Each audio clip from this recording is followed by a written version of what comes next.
ఎన్నికలకు సంబంధించి కర్ణాటకలో ఎన్నికల వేడి చాలా ఎక్కువగా ఉన్న తరుణంలో అక్కడ తెలుగువారి పాత్ర చాలా కీలకంగా కనబడుతోంది. కర్ణాటక ఎలక్షన్స్లో తెలుగువారు బీజేపీకి వ్యతిరేకంగా ఓటు వేయాలని ఇప్పటికే ఆంధ్రప్రదేశ్కు సంబంధించిన ప్రత్యేకించి తెలుగుదేశం పార్టీ, మిగతా పార్టీలు అక్కడ పెద్దగా ఇంకా మరి దాని మీద చొరవ చూపలేదు.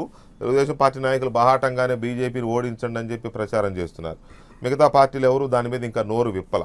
ఇదే సమయంలో కేసీఆర్, టీఆర్ఎస్ అధినేత కేసీఆర్ నిన్న వెళ్ళి జేడీయూ అధినేత మాజీ ప్రధానమంత్రి దేవెగౌడను కలిశారు. అక్కడ ఒక పిలుపు కూడా ఇచ్చారు, జేడీయూకి ఓట్లేయమని. అంటే కాంగ్రెస్కి వేయొద్దు, బీజేపీకి వేయొద్దు అనకుండా జేడీయూకి వేయండి, జేడీయూని గెలిపించండి అన్నారు. సో ఇప్పుడు ఈ స్ట్రాటజీ మీద KCR Karnataka JDS Janata Dal secular JDS very sorry. So ఈ సందర్భంగా ఎందుకు కేసీఆర్ తెలంగాణ నాలుగు వచ్చి 4 ఏళ్ల తర్వాత ఇప్పుడు వెళ్ళి కృతజ్ఞతలు చెప్పడం దేవెగౌడకి అనేది ఒక ప్రశ్న, ఇందులో ఒక పాయింట్. ఎందుకంటే ఆయన మద్దతు పలికారు దేవెగౌడ గారు, వెంటనే తెలపాల్సి 4 ఏళ్ల తర్వాత వెళ్ళారు, నిన్న కృతజ్ఞతలు తెలిపారు. ఓకే, అదే ఇట్స్ అ పార్ట్. కానీ ఎందుకు దీని మీద రకరకాల అనాలిసిస్ నడుస్తూ ఉంది. అజయ్ గారు, మీకేమనిపిస్తుంది? కేసీఆర్ ఇప్పుడు వెళ్ళి జేడీఎస్ని గెలిపించండి అని ప్రజలకి పిలుపునివ్వడం అనేది ఎలా చూడాలి మనం? కేసీఆర్ గారు ఇటీవల anti Congress, anti BJP front పెడతా అని చెప్పి ప్రకటన చేశారు. అటువంటి దానికి తన నాయకత్వం వహించి ప్రాంతీయ పార్టీలన్నింటినీ, ఎవరైతే కాంగ్రెస్కి బీజేపీకి వ్యతిరేకంగా ఉన్నారో వాళ్ళందరితో ఒక సంఘటన నిర్మించాలనేది ఆయన ఉద్దేశం. దానికోసం మమతా బెనర్జీ గారిని స్వయంగా వెళ్ళి కలిసి వచ్చారు. అక్కడ నుంచి మరి అంతగా నైతికంగా మద్దతు లభించినా బ్రాడ్గా పెద్ద విస్తృతమైన మద్దతు లభించినట్టుగా కనిపించలేదు. తర్వాత జార్ఖండ్ మాజీ ముఖ్యమంత్రి వచ్చి కలిసి వెళ్ళారు, సోరెన్ను. ఇవి రెండు తప్ప పెద్దగా జాతీయ స్థాయిలో ప్రాంతీయ పక్షాల నుంచి, ప్రాంతీయ పార్టీల నుంచి ఓవర్వెల్మింగ్ రెస్పాన్స్ కేసీఆర్ గారి ఆలోచనకి పెద్దగా రాలేదు. ఇప్పుడు ఎందుకంటే దానికి చాలా కారణాలు. ప్రాంతీయ పక్షాల మధ్య ఆ రకమైనటువంటి బ్రాడ్ ఐక్యత, యాంటీ కాంగ్రెస్, యాంటీ బీజేపీ రెండింటికి వ్యతిరేకంగా నిలబడగలిగేటువంటి పరిస్థితి ఉందా అంటే అన్ని రాష్ట్రాల వారీగా చూసుకుంటూ వస్తే చాలా వైరుధ్యాలు కనిపిస్తాయి మనకి. సో అందుకని అది ఏ రూపం తీసుకుంటుందో అది వేరే చర్చ. కానీ ఇప్పుడు కర్ణాటకలో కాంగ్రెస్, బీజేపీ రెండు ప్రధాన పక్షాలుగా పోటీపడి ఎన్నికలు జరుగుతున్నటువంటి నేపథ్యం ఉంది కనుక అక్కడ మధ్యలో ఒక బలమైనటువంటి పార్టీగా, కొంత సాలిడ్ ఓటు బ్యాంకు ఓటింగ్ ఉన్నటువంటి శక్తిగా, గతంలో అధికారంలో ఉన్నటువంటి పక్షంగా జేడీఎస్కు ఒక పాత్ర ఉన్నది కర్ణాటక రాజకీయాలు. అటువంటి తను కోరుకుంటున్నటువంటి యాంటీ కాంగ్రెస్, యాంటీ బీజేపీకి వ్యతిరేకంగా ఉన్నటువంటి ఒక శక్తి మన పక్కన ఉన్నటువంటి రాష్ట్రంలో ఉన్నప్పుడు దాని మద్దతు కూడా తీసుకుంటే తన ఆలోచన బలపడుతుంది అనేది ఆయన ఉద్దేశం బేసిక్గా. కానీ ఆశ్చర్యకరమైన విషయం ఏమవుతుందంటే, రేపొద్దున ఈరోజు కర్ణాటకలో రేపొద్దున ఏ కారణం ఏ ఏ ఏ సందర్భంగా అయినా ఎన్నికల తర్వాత హంగ్ పార్లమెంట్ వచ్చిందనుకోండి, హంగ్ అసెంబ్లీ వస్తే జనతాదళ్ ఎస్, దేవగౌడ ఆధ్వర్యంలో ఉన్నటువంటి జనతాదళ్ ఎస్ అటు కాంగ్రెస్కి కానీ ఇటు బీజేపీకి కానీ మద్దతు ఇవ్వాల్సినటువంటి పరిస్థితి. వాళ్ళిద్దరికీ వ్యతిరేకంగా ఎవరికి మద్దతు ఇవ్వకుండా ఉండటం సాధ్యపడదు. అలాగే జాతీయ స్థాయిలో అయినా అంతే. రేపొద్దున హంగ్ పార్లమెంట్ వస్తే తను కాంగ్రెస్ ఆధ్వర్యంలో ఉండే యూపీఏ వైపు నిలబడతారా, లేకపోతే ఎన్డీఏకే బయట నుంచి మద్దతు ఇస్తారా, ఏదో ఒక వైఖరి తీసుకోవాల్సిన పరిస్థితి అయితే ఉంటుంది. అందువల్ల ఈ ప్రాంతీయ పక్షాలకు ఉన్నటువంటి ఒక అనివార్యతలను కూడా మనం దృష్టిలో పెట్టుకొని అవి రేపొద్దున ఏ స్టాండ్ తీసుకుంటాయి అనేది వాళ్ళ రాష్ట్ర ప్రయోజనాల రీత్యా, వాళ్ళ పార్టీ ప్రయోజనాల రీత్యా, ఆ ప్రాంత ప్రయోజనాల రీత్యా ఏ కారణంతో ఒక స్టాండ్ తీసుకోవచ్చు. ముందుగానే చెప్పి ఏది ఏమైనా సరే నేను యాంటీ కాంగ్రెస్, యాంటీ బీజేపీగానే నిలబడతానని ఇప్పుడు చెప్పడం సాధ్యపడదు చాలా పక్షాలకి. అందువల్ల కేసీఆర్ గారి ప్రయత్నం ఆదిలోనే ఉన్నటువంటి ఒక పెద్ద వైఫల్యం ఏమిటంటే, ఈ ప్రాంతీయ పక్షాలకు ఆయా రాష్ట్రాల్లో ఉండేటువంటి అవసరాలు, ముఖ్యంగా రాజకీయ అవసరాలు క్లారిటీ లేకుండానే వెళ్ళి వాళ్ళని చేసుకోవడం అంతే. ఇప్పుడు స్థూలంగా అదే ఇప్పుడు ఏం జరుగుతుందో చూడండి. కర్ణాటకే ఉదాహరణకి కేసీఆర్ గారి ఎఫర్ట్కి మద్దతు ప్రకటించారు దేవగౌడ. ఒక్క నెల రోజుల తర్వాత చూడండి ఏం జరుగుతుందో. దేవగౌడ ఏ వైఖరి తీసుకోబోతున్నారు. అయితే కాంగ్రెస్ అంటే హంగ్ వస్తే ఆయనే పూర్తిగా అధికారంలోకి వస్తే ఇది సంతోషం, అది వేరే విషయం. కానీ నేనేమంటున్నాను, హైపోథెటికల్గా ఒకవేళ హంగ్ వచ్చి వాళ్ళ మద్దతే కీలకమైనప్పుడు ఆయన యాంటీ కాంగ్రెస్, యాంటీ బీజేపీ సాధ్యపడుతుందా? సాధ్యపడదు. అలాగే చాలా రాష్ట్రాల్లో కూడా ఇదే పరిస్థితి. అందువల్ల రఘునాథ్ బాబు గారు, టిఆర్ఎస్ అధినేత మూవ్ని, ఆ కదలికని లేకపోతే ఆ వ్యూహాన్ని మీరు ఎలా అర్థం చేసుకుంటున్నారు? ఆయన అది ఒక రాజకీయంగా ఆయన నాన్ కాంగ్రెస్ నాన్ బీజేపీ ఒక ఫారం లాగా కొంతమందిని తయారు చేసుకుంటే భవిష్యత్తులో ఏ కూటమికి కానీ మెజారిటీ రాకపోతే నాకు ఏమన్నా ఇవ్వకపోతారా అన్న దానిలో ఒక పార్ట్ ఆఫ్ దట్. దానికోసం ఆయన వాళ్ళకి కొంత సహాయం చేసి ఉండొచ్చు ఏ రకంగా అయినా కానీ. అవి మనం ఇక్కడ మాట్లాడుకోవాల్సినవి కాదు. కానీ ఇక్కడ చాలా ముఖ్యమైన విషయం మీరే ఇందాక చెప్పారు. వాళ్ళ తెలుగుదేశం వారు అక్కడికి వెళ్ళి బీజేపీని ఓడించండి అని పరోక్షంగా కాంగ్రెస్ని గెలిపించండి అని చెప్తానే ఉన్నారు. అసలు ఎన్టీ రామారావు పార్టీ పెట్టినప్పుడు కాంగ్రెస్ వ్యతిరేకం ఇస్ ద ఫండమెంటల్, వాళ్ళ మూల స్తంభం. ఆ మూల స్తంభానికి విఘాతం కలిగించేటట్టు కాంగ్రెస్ లో నుంచి వచ్చినటువంటి చంద్రబాబు నాయుడు వాళ్ళ కాంగ్రెస్ ని గెలిపించండి అంటంలో ఆశ్చర్యం లేదు. కానీ ఆ రోజు నుంచి ఆ సిద్ధాంతాలు జీర్ణించుకున్న వాళ్ళకి వాళ్ళు జీర్ణించుకోలేరు. ఎన్టీఆర్ ఆత్మ దీనికి గ్యారంటీగా క్షోభిస్తుంది. అయితే వాళ్ళ చాలా మంది అక్కడ సెటిలర్స్ స్వయంగా ఎన్టీ రామారావు కాదండి, కాంగ్రెస్ నుంచి వచ్చిన చంద్రబాబు నాయుడు అలా చేయడంలో ఆశ్చర్యం లేదంటూనే ఎన్టీఆర్ ఆత్మ క్షోభిస్తుంది అన్నారు. రైట్, స్వయంగా అక్కడి నుంచి వచ్చిన వ్యక్తి కాబట్టి ఆ రకమైన నిర్ణయాలు తీసుకుంటాడనే మీ అభిప్రాయంతో నేనేమి విభేదించట్లా. కాకపోతే స్వయంగా ఎన్టీ రామారావు కుమార్తె 10 ఏళ్ళు కాంగ్రెస్లో మంత్రిగా పనిచేసింది. 10 ఏళ్ళు స్వయంగా సొంత కుమార్తె. మళ్ళీ ఆమె వచ్చి ఇప్పుడు బీజేపీలో చేరింది. సో ఈ డైమెన్షనల్ రాజకీయాలను మనం అలా ఆలోచించకపోతే ఇంకెలా ఆలోచించలేము. ఇంకా 99లో టీడీపీకి ఏ పార్టీ సపోర్ట్ చేసిందండి? అదే చెప్తున్నా. అలాంటి ఆమె గురించి కావాలంటే వేరే వాళ్ళని కామెంట్ చేయమనండి. నేను ఇంకొక వాళ్ళు అక్కడ సెటిలర్స్, ఈ ఒక్క విషయం, అక్కడ సెటిలర్స్ అందరూ అక్కడికి వెళ్ళి అక్కడ ఉపాధి ఎత్తుక్కుని అటు ఉద్యోగాల కోసం లేకపోతే వాళ్ళ ఆస్తులు కొనుక్కునో వ్యవసాయం చేసుకుంటానో బతుకుతున్నారు.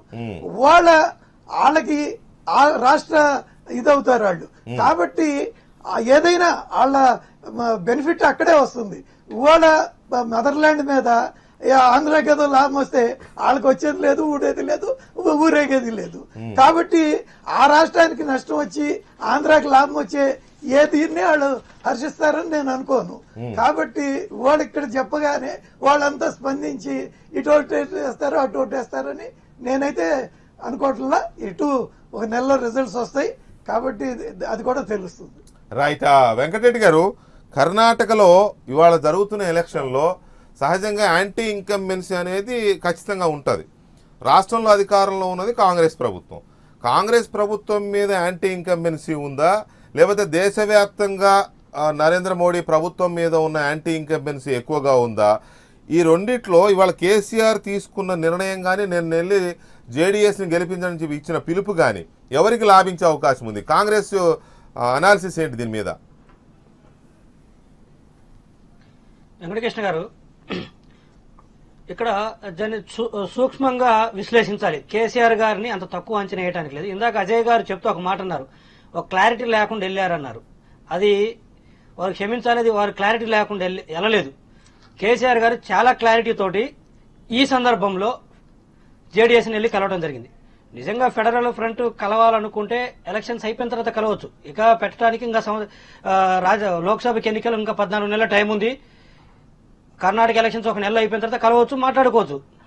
కానీ ఈ రోజు వెళ్లటంలో దీన్ని సూక్ష్మంగా చూడాలి. ఇక్కడ ఏంటంటే కేసీఆర్ గారు ఏమంటున్నారు, భవిష్యత్తులో కేంద్రంలో ఫెడరల్ ఫ్రంట్ ఫామ్ చేయాలంటున్నారు. ఫెడరల్ ఫ్రంట్ ఫామ్ చేయాలంటే ఎవరు కావాలండి? ఎంపీలు కావాలి, ఎమ్మెల్యేలు కావాల్సింది. ఈ రోజు కర్ణాటకలో జేడీఎస్ పరిస్థితి ఏంది? 2014 పార్లమెంట్ ఎన్నికల్లో సచ్చి చెడు వాళ్ళు 2 ఎంపీలు గెలవడం జరిగింది.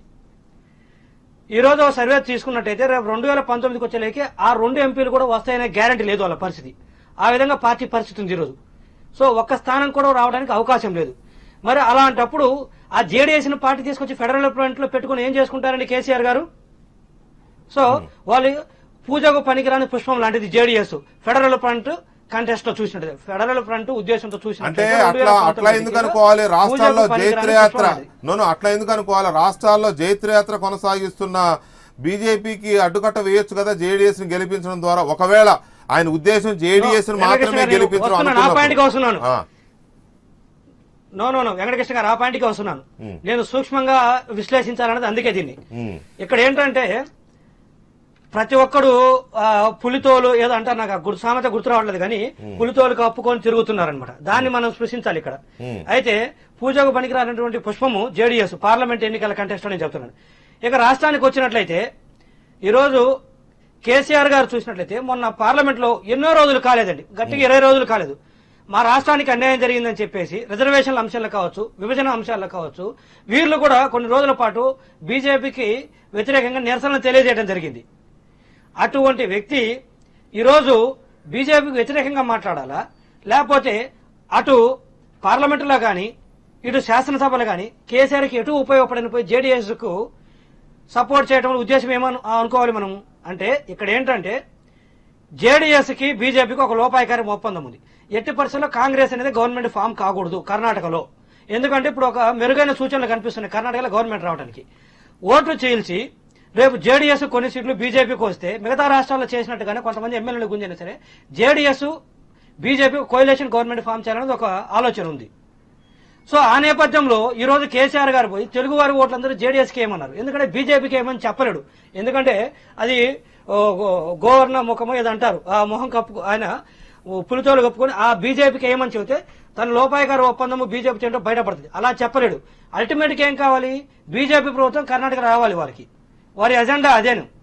సో తద్వారా ఏమవుతుంది, జేడీఎస్ కు చేయమని చెప్పారు. సో జేడీఎస్ కు సీట్లు వచ్చినా బీజేపీకి సీట్లు వచ్చినట్టు అక్కడ.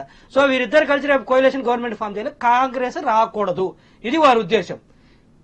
సో ఆ ఉద్దేశమే కదా మనం ఇప్పుడు దాకా అదే కదా చెప్తున్నది. ఏఐడిఎంకే గాని టీఆర్ఎస్ గాని ఈ రెండు బీజేపీతో లోపాయకారు ఒప్పందం ఉంది అని మేము ఎంత మొత్తుకున్నా కూడా ఎవరు వినేవారు కాదు. ఈ రోజు మరి జేడీఎస్ కు మెజారిటీ తెలుగు వారందరూ సపోర్ట్ చేయమంటారు. ఉద్దేశం ఏంటి వెంకటకృష్ణ గారు?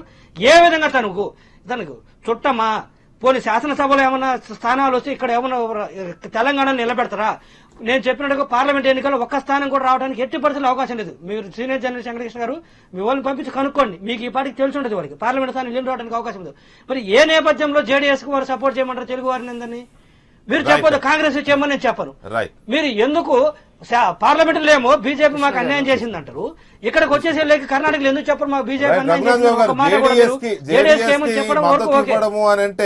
బీజేపీ అన్యాయం చేసింది తెలుగు వారికి. రాష్ట్రంలో కాంగ్రెస్ ను ఓడించడం కోసమే జేడీఎస్ ను గెలిపించమని పిలిపించారు అనేది కాంగ్రెస్ విశ్లేషణ. ఇది మీకేమనిపిస్తుంది నిజంగా? కాదు వెంకటకృష్ణ గారు, ఒక మాట చెప్తాను, చెప్పండి. ఒక్క పాయింట్ చదువుతాను వెంకటకృష్ణ, ముగిస్తాను. చెప్పండి. ఇక్కడేమో కేసీఆర్ గారేమో కవిత గారేమో ఆంధ్రాకి స్పెషల్ స్టేటస్ ఇవ్వాలి, ఆదుకోవాలని అంటారు. అక్కడ పోయేమో బీజేపీ ఏం అన్యాయం చేయలేదు, జేడీఎస్ కు మద్దతు ఇవ్వమంటారు. అన్యాయం చెప్పకపోవడం అంటే డైరెక్ట్ చెప్పలేదు కానీ జేడీఎస్ కు మద్దతు ఇవ్వడం అంటే ఏంటి? ఏఐడిఎంకేతో కలిసి అవిశ్వాసం మద్దతు ఇస్తారు. ఇక్కడేమో ఏపీకి న్యాయం చేయమంటాడు, అక్కడ పోయేమో జేడీఎస్ కు సపోర్ట్ అంటాడు. అంటే బీజేపీకి అన్యాయం చేయలేదు, తెలుగు వారికి బీజేపీ అన్యాయం చేసిన మాట ఎందుకు రాదా వ్యక్తి నుంచి?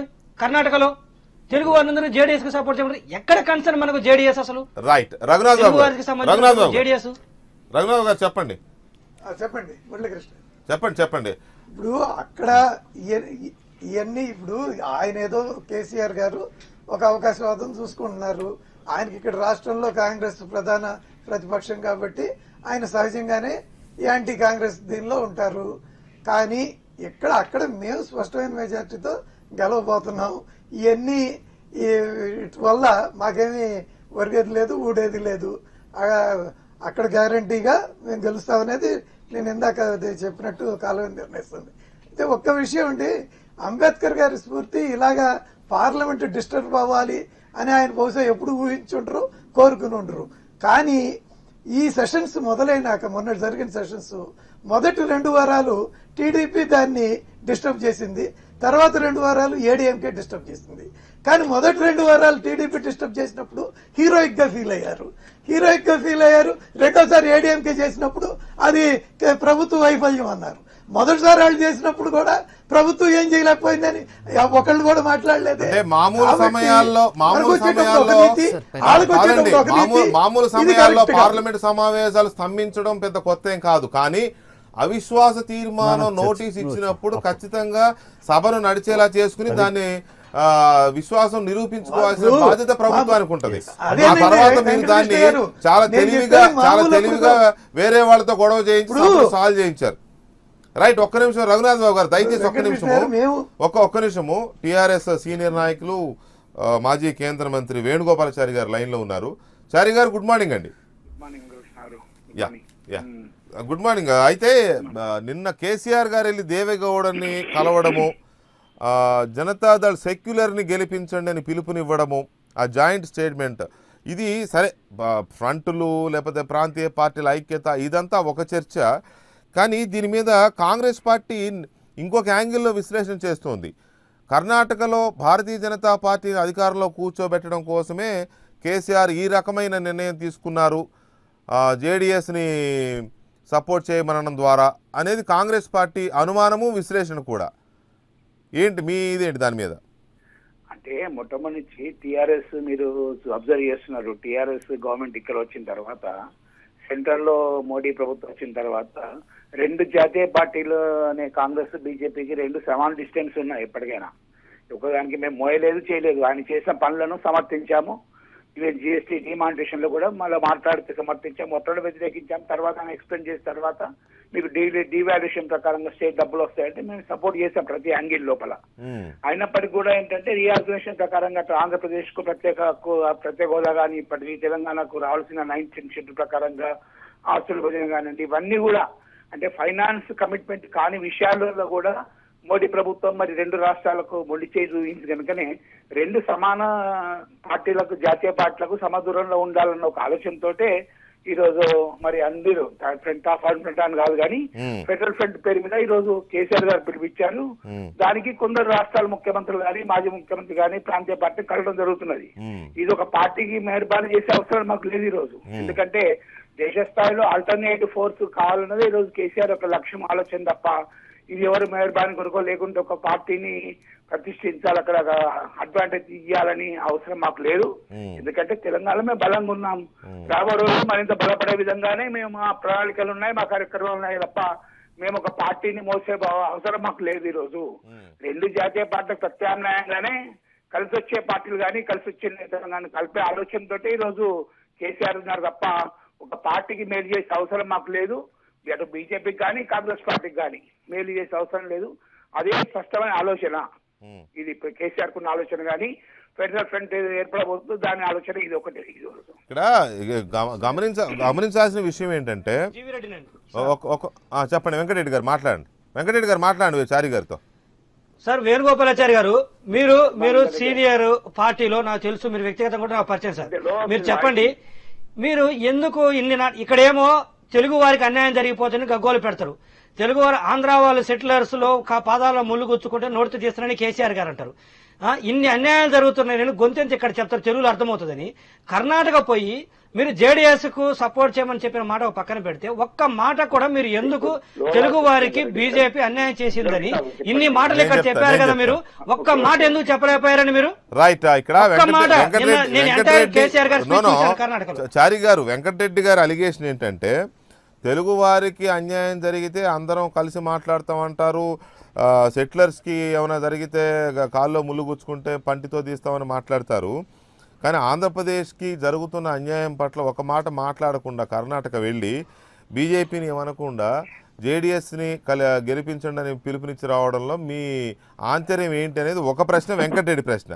రెండో ప్రశ్న నేను అడుగుతున్నది, నిజానికి గడిచిన కొద్ది రోజులుగా కాంగ్రెసే బలంగా ఉంది, బీజేపీ బలహీనపడింది, అక్కడ కాంగ్రెస్కే మళ్ళీ అవకాశాలు ఉన్నాయనే ఒక చర్చ కర్ణాటకలో జరుగుతోంది, దేశవ్యాప్తంగా కూడా చర్చ జరుగుతోంది. దానికి ఉదాహరణగా ఇండియా టుడే లేటెస్ట్ సర్వే నిన్న రిలీజ్ చేసిన సర్వేలో కాంగ్రెస్ పార్టీకి దాదాపు 100 సీట్ల వరకు వచ్చే అవకాశం ఉంది, బీజేపీకి 80 వరకు వచ్చే అవకాశం ఉంది, జేడీఎస్కి 35 నుంచి 40 మధ్యలో వచ్చే అవకాశం ఉందనేది వచ్చింది. ఈ సర్వే వచ్చిన నేపథ్యంలో అలాగే మిగతా అన్ని పార్టీలు కానీ, మిగతా రాష్ట్రాలు కానీ, పొరుగునున్న రాష్ట్రాల్లో కానీ కాంగ్రెస్కి అవకాశాలు ఉన్నాయి కర్ణాటకలో చర్చ జరుగుతున్న నేపథ్యంలోనే ఈ కొత్త ఎత్తుగడలు మొదలయ్యాయి అనే ఒక ఫీలింగ్ అయితే మొదలైంది. ఇది ఈ రెండు ప్రశ్నలకు చెప్పండి చారి గారు. ఇప్పుడు వెంకటకృష్ణ గారు, వెంకరెడ్డి చెప్పిన దాంట్లో తెలుగు వారికి లాభం చేయాలి, మళ్ళీ ముళ్ళు కొట్టే పనితో తీస్తామన్నది ఈ రోజు పార్లమెంట్ లో కూడా మరి ప్రత్యేక హోదా గురించి కూడా టీఆర్ఎస్ ఎంపీలు ప్రత్యేకంగా వారికి సంఘీభావం తెలిసిన విషయం మనం రికార్డులో ఉన్నది ఒకటి. తర్వాత ప్రత్యేకంగా వారి హక్కులు రావాల్సిందని చెప్పేసి మా ఎంపీ నిజామాబాద్ కవిత గారు కూడా ఓపెన్ లోక్సభలో మాట్లాడారు. ఖచ్చితంగా 2 రాష్ట్రాలకు సంబంధించిన విషయాలు ఎవరి రాష్ట్రం వాళ్ళకి ఇవ్వాలి, ఇప్పుడు డివైడ్ అయిపోయినా కలిసి ఉంటామని చెప్పేసి ప్రత్యేకంగా సపోర్ట్ ఇచ్చిన పార్టీ టీఆర్ఎస్ పార్టీ, మా ఎంపీలందరూ ఒకటి.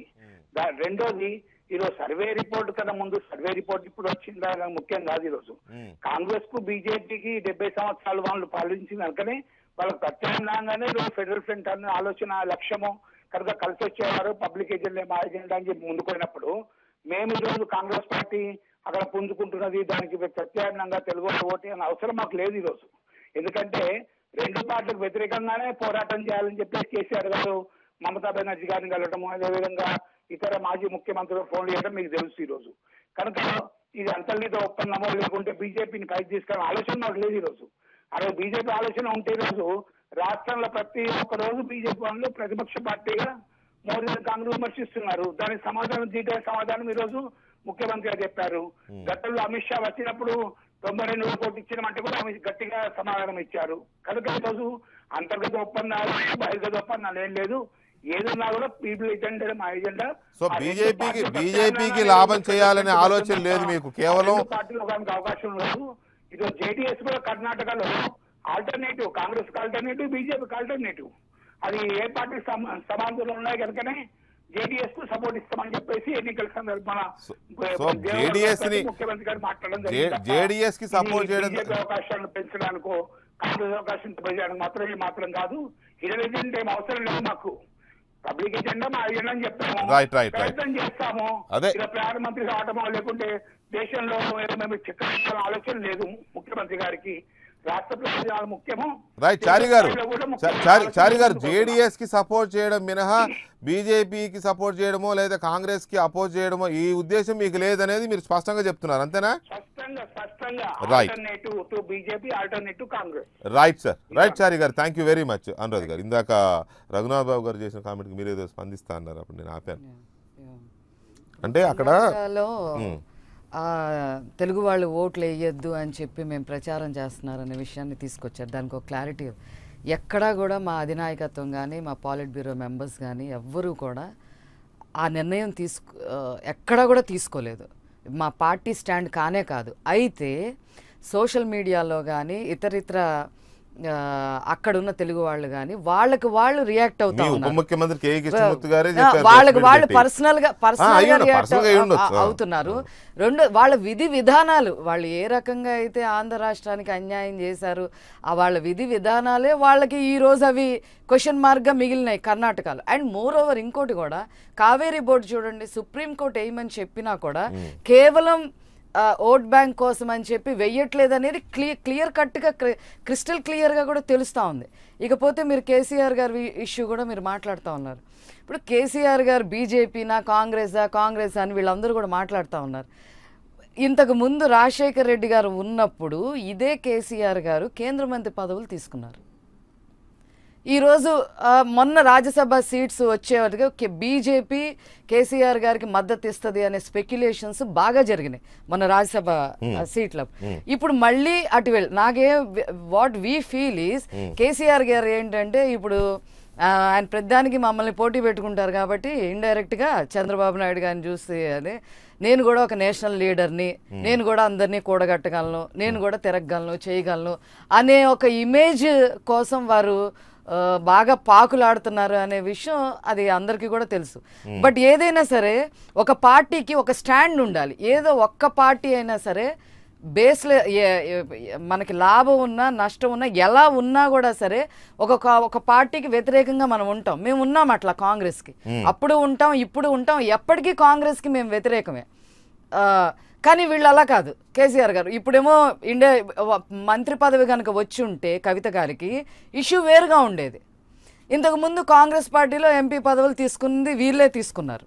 అప్పుడు ఆపరేషన్ ఆకర్షణ పెడితే బోల్డ్ మంది వెళ్ళారు. రాజశేఖర్ రెడ్డి గారు ఆయనకి ఎంత ఫ్రెండ్షిప్స్ జరిగినాయో కూడా అందరికీ కూడా తెలుసు. సో ఒక ప్రజలకి లాభదాయకమైన రాజకీయాలు చేద్దాం అనే ఉద్దేశం కన్నా కూడా ఆ పార్టీకి ఏది లాభదాయకమా అనే ఉద్దేశమే ఎప్పుడు సహజంగా కూడా రాజకీయ పార్టీలు ఏ రకమైన రాజకీయం చేస్తే మన పార్టీ బలపడుతుంది, మనం బట్ సిద్ధాంతాలు కూడా చాలా ముఖ్యం అండి. సిద్ధాంతాలు కూడా చాలా ముఖ్యం. జేడీఎస్ కి మద్దతు ఇవ్వడం వల్ల టీఆర్ఎస్ కి వచ్చే లాభమే లేదు. కానీ మరి నేషనల్ లెవెల్లో ఫ్రంట్ కోసం చేసిన ప్రయత్నమా లేకపోతే అక్కడేమన్నా రాజకీయ ప్రయోజనాలు ఆలోచిస్తున్నారా? అదేదో నేషనల్ ఫిగర్ అవుదాము అనే ఆరాటమే ఎక్కువగా తప్పలేదు, అలా అనుకున్నా తప్పలేదు. కానీ ఈ విమర్శలకు ఏం సమాధానం చెప్తారన్నది ఒక చిన్న సబ్మిషన్ వెంకటకృష్ణ గారు. ఇందాక వెంకటరెడ్డి గారు చెప్పారు, నేను ఆయనకి క్లారిటీ లేదని కాదు నా ఉద్దేశం. ఫ్రంట్ భవితవ్యం పట్ల ఇప్పటికీ స్పష్టత లేదని నేను చెప్పింది. ఇప్పుడు కేసీఆర్ గారు తీసుకున్నటువంటి స్టాండ్ ఎందుకు తీసుకుంటున్నారు? ఇప్పుడు ప్రత్యేకంగా వెళ్ళి ఎన్నికల ముందు ప్రీ పోల్ సందర్భంగా వెళ్ళి కర్ణాటకలో జేడీఎస్కి మద్దతు ఇవ్వాలి అని అంటే ఆయన వ్యూహం చాలా క్లియర్. అందులో రేపొద్దున భవిష్యత్తులో ఏం జరుగుతుందో మనకు తెలియదు. కానీ దేశంలో ముఖ్యంగా పక్కన ఉన్నటువంటి రాష్ట్రాల్లో పక్కన జరుగుతుంది, మన సరిహద్దు కానుకోరు తెలంగాణలో. అక్కడ ఏ కారణం చేత అయినా సరే కాంగ్రెస్ అధికారంలోకి వచ్చినా రేపు సమీప భవిష్యత్తులో జరగబోతున్నటువంటి రాజస్థాన్, మధ్యప్రదేశ్, ఛత్తీస్గఢ్ వీటన్నిటిలో మన ప్రమేయం లేకుండా కూడా ఒకవేళ కనుక కాంగ్రెస్ బలపడి జాతీయ స్థాయిలో కాంగ్రెస్ బలం పుంజుకుంటుందనేటువంటి వాతావరణం కేసీఆర్ గారికి తెలంగాణలో నష్టం చేస్తుంది. తెలంగాణలో ఆయనకి రాజకీయ ప్రత్యర్థి కాంగ్రెస్ మాత్రమే, ఎవరు లేరు. అందువల్ల ఒక నినాదం రాజకీయాల్లో ఎప్పుడు ఒకే ఫలితాన్ని ఇవ్వదు, రెండు రకాలుగా ఫలితాలను ఇస్తుంది. ఇప్పుడు అదే ఆంధ్రప్రదేశ్లో ఉన్నటువంటి అధికార తెలుగుదేశం పార్టీ కానీ ఇంకోటి కానీ అక్కడ బీజేపీని ఓడించండి అని నినాదం ఇస్తే ఏం జరుగుతుంది? అక్కడ చెప్తున్నా అండి, ఇస్తే నేను అధికారికంగా ప్రకటించకపోయినా తెలుగుదేశం పిలిపిస్తే ఏం జరుగుతుంది? అక్కడ ఒకవేళ కాంగ్రెస్ అధికారంలోకి వచ్చిన ఈ నినాదం వల్ల, ఈ పిలుపు వల్ల వచ్చింది అనుకున్నా తెలుగుదేశానికి వచ్చే నష్టం లేదు. ఎందుకని ఇక్కడ కాంగ్రెస్ ప్రత్యర్థి కాదు ఇక్కడ రాష్ట్రంలో. అదే కేసీఆర్ పిలుపుకి ఆ రకమైన ఫలితం వస్తే అది నష్టం జరుగుతుంది. అందువల్ల పర్టికులర్ గా ధర్మశ్రీ గారు కేసీఆర్ గారు కర్ణాటక వెళ్ళి జేడీఎస్ కి సపోర్ట్ చేసి రావడం మీద మీ ఒపీనియన్ ఏంటి? ఎందుకంటే సరే పార్టీలు పిలుపులు ఇచ్చినా పిలుపులు ఇవ్వకపోయినా కర్ణాటకలో ఆంధ్రప్రదేశ్కు సంబంధించిన తెలుగు వారు మాత్రం కొంత ఒక ఒపీనియన్తో ఉన్నారు. ఈ పరిస్థితుల్లో మీ ఒపీనియన్ ఏంటి? మీరేం పిలుపునిస్తారు ఒకవేళ ఇవ్వాల్సి వస్తే? కేసీఆర్ మాటనైతే మాత్రం నేను ఒక రకంగా పరోక్షంగా మాత్రం నేను సమర్థిస్తానండి.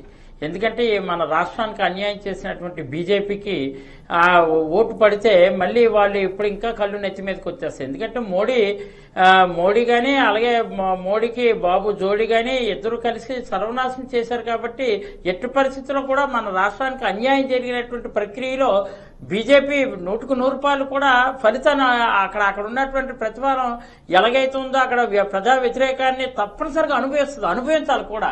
ఎందుకంటే రాజ్యాంగానికి విరుద్ధంగా జరుగుతున్నటువంటి ప్రక్రియ చాలా సమర్థవంతంగా వాళ్ళకి ఏదో మెజారిటీ ఉందని చూపించి చేసినటువంటి ఎత్తుగాళ్ళు అవిశ్వాస తీర్మానం విషయంలో ఎంత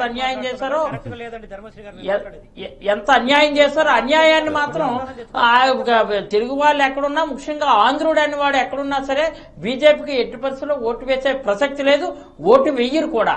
కాబట్టి ఈ రోజు ఉన్నటువంటి పరిస్థితిలో నిజంగా కానీ ఉంటే, అందుకనే మేము చాలా మంది కొన్ని భావాల్లో కొన్ని సిద్ధాంతాలు వ్యతిరేకత ఉన్న రేపు 16 జరుగుతున్నటువంటి బంద్ కార్యక్రమంలో అయితే మేము ఆంధ్రప్రదేశ్లో అన్ని పక్షాలను కలుస్తున్నాం.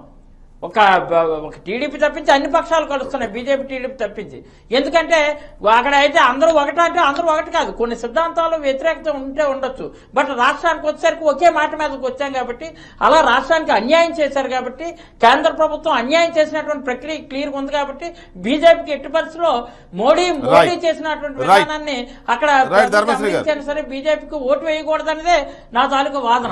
కాబట్టి ఒక రకంగా అక్కడ కేసీఆర్ ఇంగ్లీష్ ఛానల్ కూడా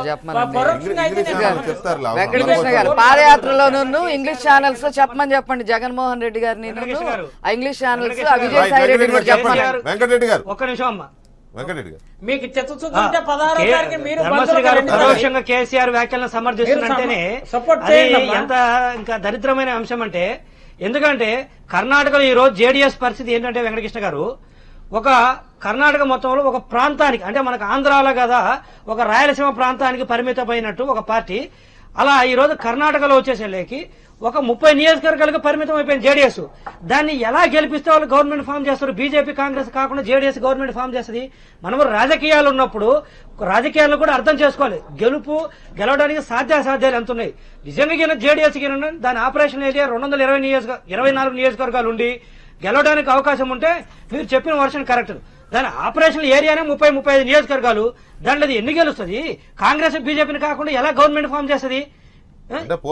ఉండాలని మాట్లాడితే కేసీఆర్ గారి వ్యాఖ్యలు పరోక్షంగా ఎట్లా మీరు ఎన్నికల తర్వాత అలయన్స్ కోసం అంటే పోస్ట్ ఎలక్షన్స్ బీజేపీలో కలవాలనే కదా మీరు కేసీఆర్ గారి వ్యాఖ్యలని పరోక్షంగా సమర్థిస్తున్నారంటే బీజేపీని కూడా సమర్థిస్తున్నట్టే. బీజేపీకి ఓటు వేయకూడదు అక్కడ సిచ్యువేషన్. ఎందుకంటే మోడీ చేశారు కాబట్టి రెండు మాటలు చెప్తారు ధర్మశ్రీ గారు. అదే మాట రెండు మాటలు చెప్తారు ఒక 2 నిమిషాల్లో మీరు. రైట్. జనసేన ఒపీనియన్ కేసీఆర్ గారి మాటలు సమర్థించుకుంటే బీజేపీకి సపోర్ట్ చేసినట్టే. ఇండైరెక్ట్ తిరిగి వచ్చి ఓటు వేయొద్దంటారు, కేసీఆర్ గారి మాటలను సమర్థిస్తానంటారు. మీరు కరెక్ట్ గా ఎనలైజ్ చేయండి ధర్మశ్రీ గారు. లేదు మీరు తెలిసేలా మాట్లాడుతుంటే నేను చేయగలిగింది ఏం లేదు. రైట్. ఓకే, ఒక్క నిమిషం ఉండండి దయచేసి ఒక్క నిమిషం ఉండండి సార్. ఇప్పుడు నేను అనుకుంటాను ఏంటంటే వాయిస్ వినపడలేదు వెంకటరెడ్డి. Right, leave it. వినపడకపోవడం మంచిదైంది నాకు. సెంట్రల్ పార్టీస్ వచ్చేసరికి సౌత్ ఇండియాని డామినేట్ చేసి వీళ్ళకి కావాల్సిన రోల్ నేషనల్ లీగ్లో ఇవ్వట్లేదు అనేది మనకు ఒక ఇది నామ్స్ అని అనట్లేదు, ఒక ప్రతీకగా వస్తున్నాయి. ఆ ట్రెండ్ అనేది ఫీలింగ్ అనేది సౌత్ ఇండియా మొత్తం ధర్మశ్రీ గారు ఒక్క నిమిషం ఉండండి సార్. నేను అడ్డం ధర్మశ్రీ గారు వాళ్ళు సపోర్ట్ గా ఉండాలని నా వాదన. సరే, ఓకే సార్, ఒక్క నిమిషం ధర్మశ్రీ గారు ప్లీజ్. ఇప్పుడు ఏదైతే సౌత్ ఇండియాలో అనుకుంటున్నారో కేసీఆర్ గారు కర్ణాటక వెళ్ళినప్పుడు ఫస్ట్ ప్రిన్సిపల్ అగెనిస్ట్ ఆయనకి కాంగ్రెస్. మనకి ఇప్పుడు ఇందాక మన ఎడ్లపాటి రఘుబాబు గారు కానీ ఎవరు చెప్పినది అగెనిస్ట్. వాళ్ళ రాజకీయం మొత్తం కూడా ప్లానింగ్ అగెనిస్ట్ కాంగ్రెసే ఉంటుంది. అగెనిస్ట్ కాంగ్రెస్ తెలంగాణలో బేసిక్గా కాంగ్రెస్ కాబట్టి అలాగే ఉంటుంది. ఇంకో విషయం ఏంటంటే నేను అనుకోవటం ఏదైతే ఒక నేషనల్ థర్డ్ ఫ్రంట్ అనేది ఒకటి ఫామ్ చేయడానికి ఆయన ఒక ప్రయత్నం చేస్తున్న సమయంలో ఫెడరల్ ఫ్రంట్ ఏదో ఒకటి థర్డ్ ఏదో ఒకటి పెట్టాలనుకుని చేస్తున్న ప్రయత్నంలో ఈ లోకల్ పార్టీస్ ఉన్నాయి చూసారా, రేపొద్దున 1 సీటు గెలిచిద్దా 2 సీట్లు గెలుస్తాయా అనేది ఇప్పుడు సంబంధం లేని అంశం. ఇంకా మనకి సంవత్సరం పాటు పార్లమెంట్ ఎలక్షన్ ఉంది. ఆ టైంకి ఎవరు ఎక్కడ ఎలా ఉంటారు అనేది నేను అనుకోవటం కేసీఆర్ గారు ఎగనెస్ట్ బీజేపీ ఎగనెస్ట్ కాంగ్రెస్ ఒక టీంని ఫామ్ చేయాలనుకుంటున్నారు అనేది నేను అనుకుంటున్నటువంటి ఉద్దేశం. ఇంకొక విషయం నేను ఒకటి చెప్తా. రేపొద్దున బీజేపీకి కానీ కాంగ్రెస్కి కానీ, కాంగ్రెస్ ఇప్పుడు ఎంత 44 సీట్లు ఉన్నాయి, రేపొద్దున వస్తే ఒక 100 సీట్లు వస్తాయి. బీజేపీకి నేను అనుకోవటం ఒక 180 నుంచి 200 సీట్లు ఇండివిజువల్ పార్టీగా వస్తాయి నేను అనుకోవటం. అయితే అప్పుడు పొలిటికల్ గేమ్ ఆడటం కోసం ఈయన స్టైల్లో మనకు తెలుసు కదా కేసీఆర్ గారు ఎంత రాజకీయ చిత్రతో ఎక్కుతో మనకు తెలుసు కదా. సో ఆ విధంగా ఆయన ఒక ఫ్రేమ్ని తయారు చేస్తున్నారు అన్నది నేను అనుకుంటున్నాను. ఇంకొకటి అది చాలా అవసరం కూడా. సరే, రాజకీయాల్లో ఏదైనా అవసరమే, కానీ ఇక్కడ దక్షిణ భారతానికి కేంద్ర ప్రభుత్వాలు అన్యాయం చేస్తున్నాయనే వాదనతో కేసీఆర్ ఏకీభవించట్లేదు. సమావేశానికి వెళ్ళేవాళ్ళు ఆర్థిక మంత్రుల సమావేశానికి దక్షిణ భారత ఆర్థిక మంత్రుల సమావేశంకి రమ్మంటే ఏఐడిఎంకే వెళ్ళలేదు తమిళనాడు నుంచి, తెలంగాణ నుంచి టీఆర్ఎస్ వెళ్ళకపోవడం పక్కన పెడితే ఒక స్టేట్మెంట్ కూడా ఇచ్చారు, ఇటువంటి వాటిని తీసుకెళ్తే మనం దేశ సమగ్రతకే ముప్పు అని. అంటే ఆయన వ్యతిరేకిస్తున్నారు, దక్షిణ భారతదేశానికి అన్యాయం జరుగుతుందనే వాదనని ఆయన స్వాగతించట్లా. మీరు ఇక్కడ చూసుకుంటారండి, తమిళనాడు ఒకటి తెలంగాణ ఒకటి, ఈ 2 స్టేట్లు కూడా మనకి వెల్ రిచ్ ఆఫ్ స్టేట్స్ ఈ రోజున సౌత్ ఇండియాలో.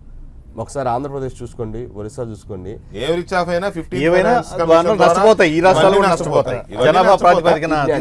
అనేది జనాలు ఏదైతే మనము ఆ కంట్రోల్ చేసుకుంటూ వచ్చాం. సివిక్ స్ట్రక్చర్ లేదండి ఇంతవరకు కర్ణాటకలో. నేను ఆ గిఫ్ట్ సిటీ అని చెప్పి మోడీ గారు దాని 3,000 కోట్ల రూపాయలు సివిక్ స్ట్రక్చర్ కి మరి కేటాయించడం జరిగింది. డ్రైనేజ్ సిస్టమ్స్ కానీ వాటర్ సిస్టమ్స్ కానీ కర్ణాటకలో అసలు లోకల్ ఇష్యూస్ ని అడ్రస్ చేసే పరిస్థితి అసలు బీజేపీ వాళ్ళకి లేదు.